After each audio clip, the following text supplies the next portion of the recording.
Assalamualaikum warahmatullahi wabarakatuh. Hari ini kita lanjutkan lagi materi untuk perkuliahan perpindahan panas. Dan di pertemuan 12 kali ini kita masih membahas tentang transfer panas konveksi, yaitu khususnya force convection. Tapi di sini kita akan belajar transfer panas konveksi untuk berbagai geometri. Untuk tujuan pembelajarannya, mahasiswa mampu menentukan nilai koefisien transfer panas pada sistem konveksi paksa untuk berbagai geometri. Jadi kalau di pertemuan 11 kemarin kita sudah belajar transfer panas konveksi untuk force convection pada pipa. Sekarang kita akan belajar bagaimana cara menentukan koefisien transfer panas konveksi khususnya konveksi paksa pada berbagai geometri. Jadi kita membahas bidang yang selain pipa. Jadi dalam banyak kasus, fluida itu dapat mengalir melalui berbagai bidang bangun, seperti bola, cup, plat, dan sebagainya. Secara umum, koefisien transfer panas rata-rata pada berbagai geometri tersebut didekati dengan persamaan ini. Bilangan Nusselt sama dengan C kali bilangan Reynolds pangkat M kali bilangan Prandtl pangkat 1/3. Jadi ini adalah persamaan umum yang dapat digunakan untuk menentukan nilai H pada berbagai bidang, khususnya bidang yang selain pipa atau silinder. Nah, di sini ada C dan ada M. C dan M ini adalah konstanta, dia nilainya konstan, dan nilai tersebut akan tergantung pada konfigurasinya. Jadi nanti pada kasus-kasus tertentu ada beberapa catatan terkait dengan nilai C dan M tersebut. Gitu. Kemudian untuk perhitungan nilai H di berbagai geometri ini, parameter fluidanya dievaluasi pada film temperatur. Jadi kalau misalnya kemarin kita belajar pipa yang menentukan nilai H pada pipa, itu kan kebanyakan parameter fluidanya dievaluasi pada TB kan, suhu fluida rata-rata. Nah kalau ini yang berbagai geometri dievaluasi pada film temperatur, di mana TF sama dengan TW plus TB dibagi 2, di mana ini adalah temperatur dinding, wall-nya, dan ini adalah temperatur fluidanya. Fluida. Gitu ya. Jadi ini perlu kalian cermati juga, jadi jangan sampai kalian salah menentukan misalnya physical properties dari fluida tertentu, kalian jangan sampai salah menentukan suhunya gitu.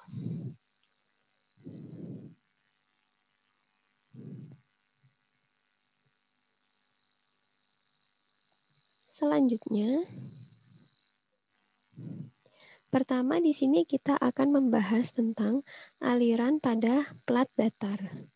Jadi kalau misalnya kemarin ketika kita belajar aliran pada pipa, kan bilangan Reynolds ini sama dengan rho U D kan. Kalau misalnya pada pipa itu kan ininya beda kan di sini. Biasanya kalau pipa kita gunakan D, tapi ini karena plat datar makanya digunakan L. Jadi rho UL dibagi dengan mu gitu. Nah, untuk persamaannya, jadi sebenarnya untuk menentukan nilai H pada berbagai geometri ini, sebenarnya konsepnya sama dengan penentuan nilai H pada pipa. Jadi pertama, kita harus ketahui dulu persamaan yang tepat untuk menghitung bilangan Nusselt. Nah, nanti masing-masing persamaan itu ada catatannya tersendiri. Apakah ini bisa digunakan dalam kondisi laminer misalnya, apakah tidak bisa, dan sebagainya. Jadi untuk aliran pada plat datar, itu secara umum ada 2 persamaan. Persamaan ini 1, dan persamaan ini yang kedua. Nah, untuk persamaan pertama ini ada catatannya. persamaan pertama ini berlaku untuk bilangan Reynolds lebih kecil dari 10 pangkat 5. Dan bilangan perantara lebih besar dari 0,7. Kemudian untuk persamaan yang kedua ini persamaannya berlaku untuk bilangan Reynolds yang lebih besar dari 3 kali 10 pangkat 5 dan PR-nya lebih besar dari 0,7. Gitu. Jadi nanti ketika kalian menyelesaikan persoalan, kalian harus pastikan apakah persamaannya itu benar-benar bisa digunakan. Apakah persamaannya itu tepat digunakan untuk menghitung bilangan Nusselt.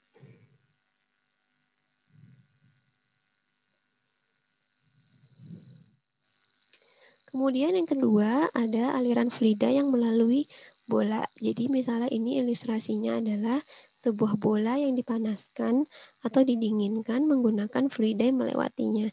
Jadi misalnya ini ada bola, kemudian di sini ada di sekitarnya ada fluida.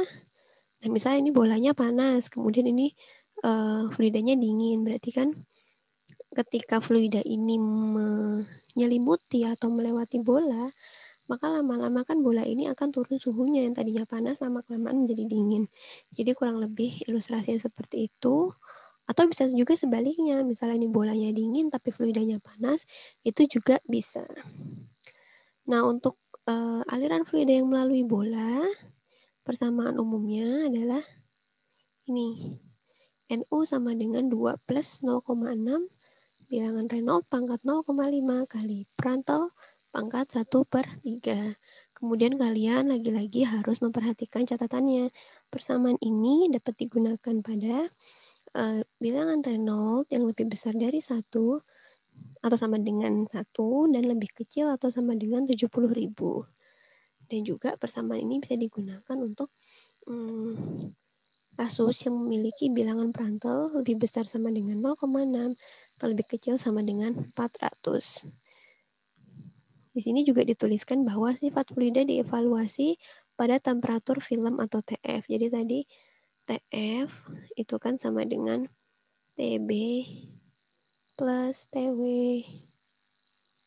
dibagi 2. Jadi jangan lupa ketika kalian nanti mau menentukan physical properties fluida, kalian harus hitung dulu temperatur filmnya, yaitu dengan cara menjumlahkan temperatur fluida dan temperatur dinding, kemudian dibagi 2.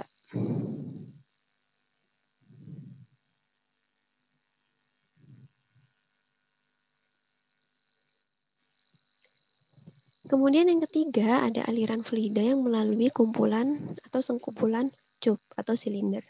Jadi misalnya contoh ini tuh umum ditemukan pada alat penukar panas atau heat exchanger, di mana heat exchanger itu kan terdiri dari sekumpulan cup yang disusun berbaris-baris, di mana fluida itu mengalir menuju area tersebut atau melewati area tersebut. Contohnya adalah misalnya gas pemanas yang mengalir di dalam cup, memanaskan gas yang melewati bagian luar cup. Jadi misalnya ada susunan cup seperti ini, seperti gambar 1 ini. Jadi misalnya di sini di dalam cup ini masing-masing ada fluida panas, kan? Ini ada gas pemanas. Misalnya di dalam masing-masing cup ini ada gas pemanas. Kemudian yang di bagian luar, yang di sini di bagian luar ini, nah ini ada gas yang lebih dingin. Jadi gas yang di dalam cup ini akan berfungsi untuk memanaskan gas yang melewati bagian luar cup di sini. Tapi ini juga bisa berlaku sebaliknya ya, bisa juga gas pemanas itu mengalir di luar cup, sementara gas yang dinginnya di dalam cup itu juga bisa. Dari gambar 1 ini,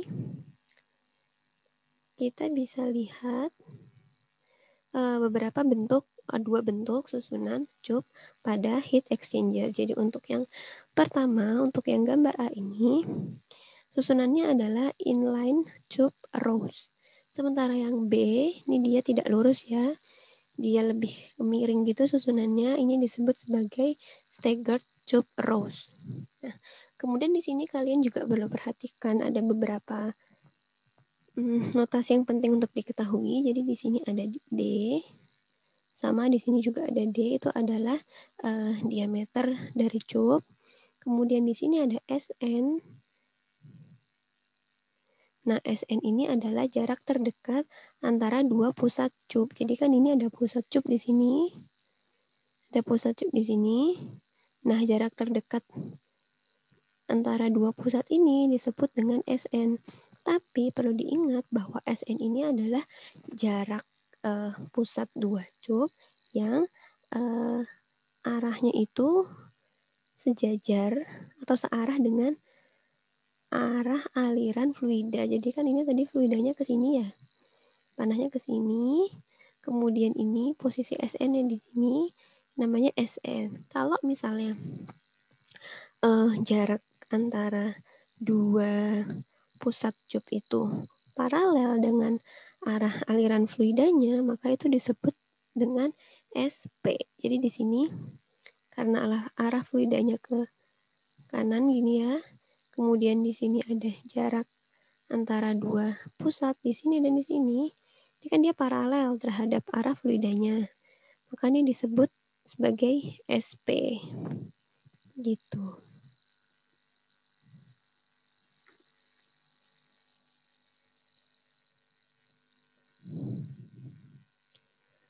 Untuk kasus di mana terdapat sekumpulan cup seperti yang tadi, itu kita bisa menggunakan persamaan umum sebagai berikut. Ini adalah persamaan awal tadi yang sudah saya sampaikan, di mana persamaan ini adalah persamaan yang paling umum untuk menentukan bilangan Nusselt pada berbagai geometri, khususnya selain pipa. Nah, untuk kasus ini, nanti kalau misalnya kalian menemukan persoalan transfer panas yang melewati sekumpulan cup, nilai C dan M-nya ini kalian bisa tentukan dari tabel berikut, dari kedua tabel ini. Dan di sini juga ada dua ketentuan. Kalau misalnya kumpulan cupnya ini lebih dari 10 baris, maka kalian bisa menggunakan data dari tabel 1. Tinggal nanti kalian hitung rasio SN per D dan SP per D-nya itu berapa. Nanti kalian juga bisa lihat susunannya itu yang inline atau yang staggered. Nanti ada nilai C dan nilai M-nya ya, masing-masing. Nah, kemudian kalau misalnya kumpulan cupnya ini kurang dari 10 baris, maka akan ada faktor koreksi untuk menyelesaikannya. Jadi di sini ada rasio untuk yang staggered cup dan inline cup. Gitu. Nah, ini adalah jumlah kumpulan cupnya, jumlah baris dari kumpulan cup.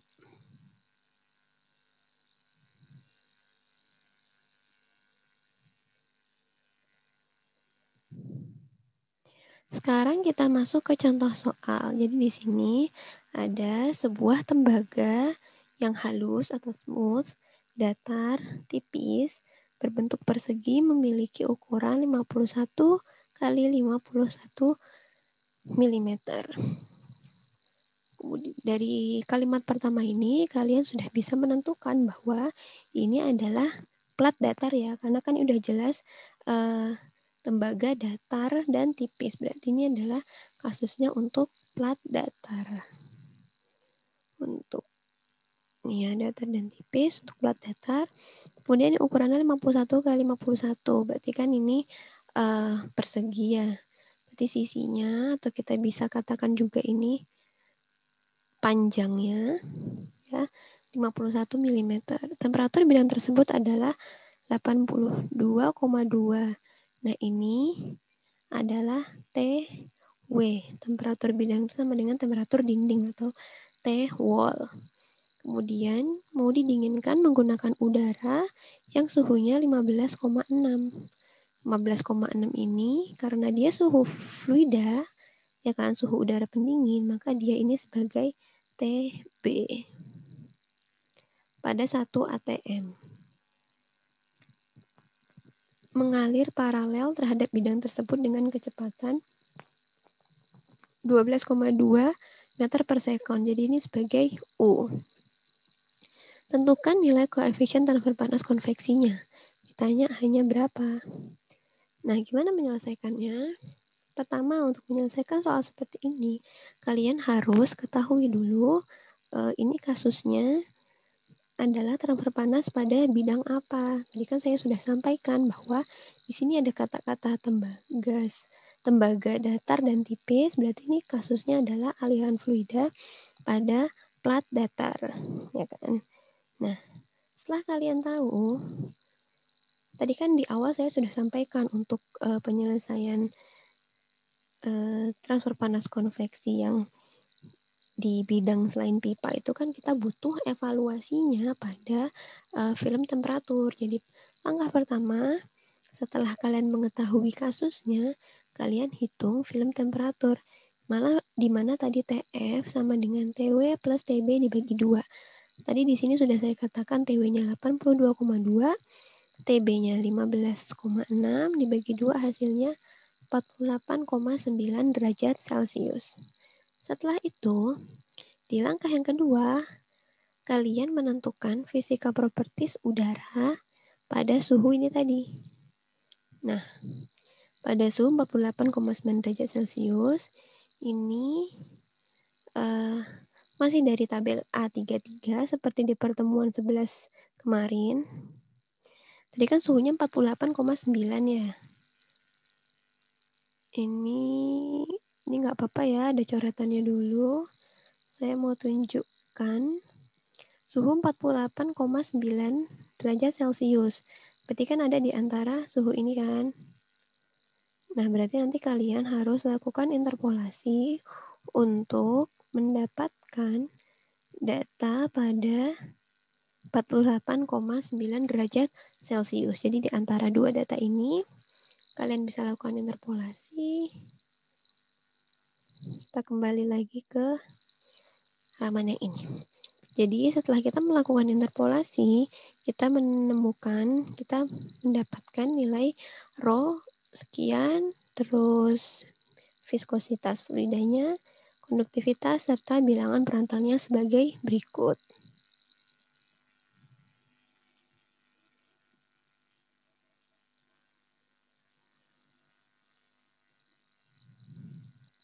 Untuk langkah yang ketiga, setelah kita tadi sudah mendapatkan physical properties fluidanya, kita selanjutnya hitung bilangan Reynolds. Ya kan? Hitung bilangan Reynolds untuk aliran plat datar adalah rho UL per mu. Ini semua data yang sudah diketahui. Tadi di mana ukuran platnya itu kan tadi 51 mili kali 51 mili. Berarti itu kan panjangnya sama dengan 0,051 meter. Diperoleh bilangan Reynolds-nya 3,49 kali 10 pangkat 4. Sekarang coba kita lihat lagi persamaan untuk aliran pada plat datar. Nah ini. Tadi kan kita dapat bilangan Reynolds-nya 3,49 ya, kali 10 pangkat 4. Nah di sini kita lihat, di antara dua persamaan ini, mana yang lebih tepat digunakan untuk menyelesaikan contoh soal tadi. Tadi karena kita bilangan Reynolds-nya kurang dari 3 kali 10 pangkat 5, makanya kita gunakan persamaan yang ini, persamaan yang pertama, 0,664 dan seterusnya. Jadi kita sudah tahu persamaan mana yang harus digunakan. Nah,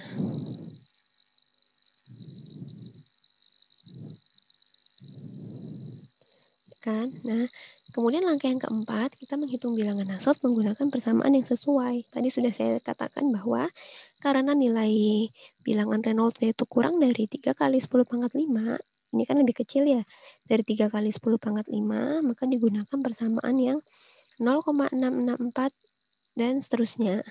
Kemudian ini bilangan Reynolds yang sudah diketahui, sudah kita hitung di sini. Bilangan Reynolds-nya ini kan, terus bilangan perantalnya juga sudah ada di sini 0,704 ya. Tinggal dihitung, diperoleh bilangan Nusseltnya 110,35. Nah, kemudian untuk kita bisa mendapatkan nilai H, kita masukkan hasil bilangan Nusselt yang ini ke persamaan umum ini. Kalau misalnya di pipa itu kan kita kemarin belajar NU itu bilangan Nusselt sama dengan H, D, per K. Ini kan untuk pipa ya. Pipa. Nah, kalau misalnya untuk plat datar, D di sini diganti dengan L. Jadi, bilangan Nusselt sama dengan HL per K, di mana bilangan Nusseltnya ini adalah ini, 110,35 dimasukkan ke sini sama dengan H dikali panjangnya tadi 0,051 meter, K-nya tadi juga sudah diketahui dari nilai yang ini ya, 0,0280. Nah, jadi ini sudah diketahui semua. Dari sini kita bisa langsung menentukan berapa nilai H-nya. Dari perhitungan diperoleh nilai H-nya sama dengan 60,58 watt per meter kuadrat Kelvin. Nah, kurang lebih begitu caranya untuk menentukan nilai koefisien transfer panas konveksi pada berbagai geometri. Khususnya di contoh soal ini kita berbicara tentang plat datar. Nanti untuk geometri yang lainnya, misalnya bola atau sekumpulan cub, nanti pada prinsipnya langkahnya adalah sama. Yang penting kalian harus bisa menentukan persamaan mana yang paling tepat digunakan untuk menentukan nilai H. Jadi harus perhatikan catatan-catatan dari masing-masing persamaan. Untuk materi pertemuan 12, saya rasa itu saja. Nanti mungkin insya Allah latihannya akan saya susulkan.